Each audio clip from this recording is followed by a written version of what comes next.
Hello.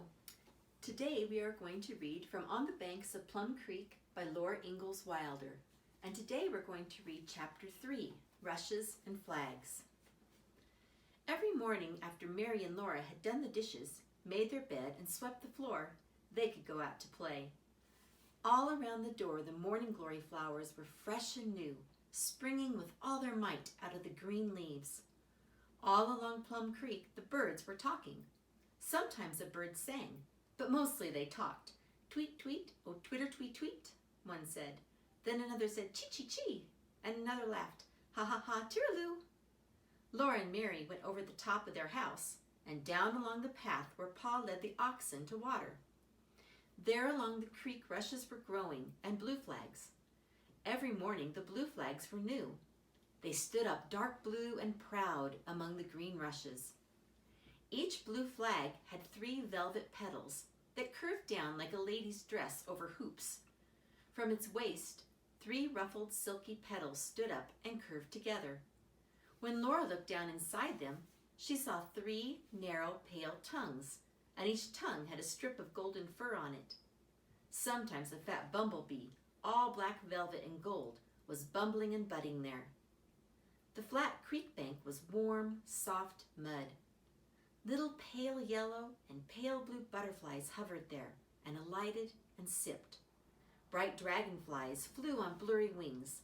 The mud squeezed up between Laura's toes. Where she stepped and where Mary stepped and where the oxen had walked, there were tiny pools of water in their footprints. Where they waded in the shallow water, a footprint would not stay. First a swirl like smoke came up from it and wavered away in the clear water. Then the footprint slowly melted. The toes smoothed out, and the heel was only a small hollow. There were tiny fishes in the water. They were so small that you could hardly see them. Only when they went swiftly, sometimes a silvery belly flashed. When Laura and Mary stood still, these little fishes swarmed around their feet and nibbled.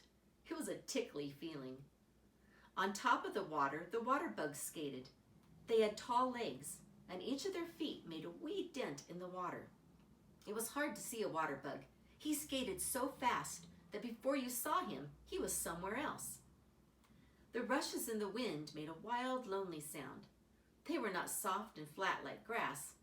They were hard and round and sleek and jointed. One day when Laura was wading in a deep place by the rushes, she took hold of a big one to pull herself up out of the bank. It squeaked. For a minute, Laura could hardly breathe. Then she pulled another. It squeaked and came in too. The rushes were little hollow tubes fitted together at the joints. The tubes squeaked when you pulled them apart. They squeaked when you pushed them together again. Laura and Mary pulled them apart to hear them squeak. Then they put little ones together to make necklaces. They put big ones together to make long tubes. They blew through the tubes into the creek and made it bubble. They blew at the little fishes and scared them.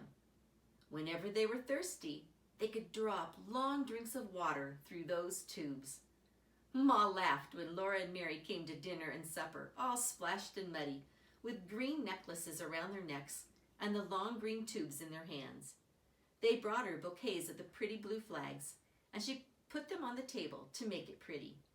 I declare, she said, you two play in the creek so much, you'll be turning to water bugs.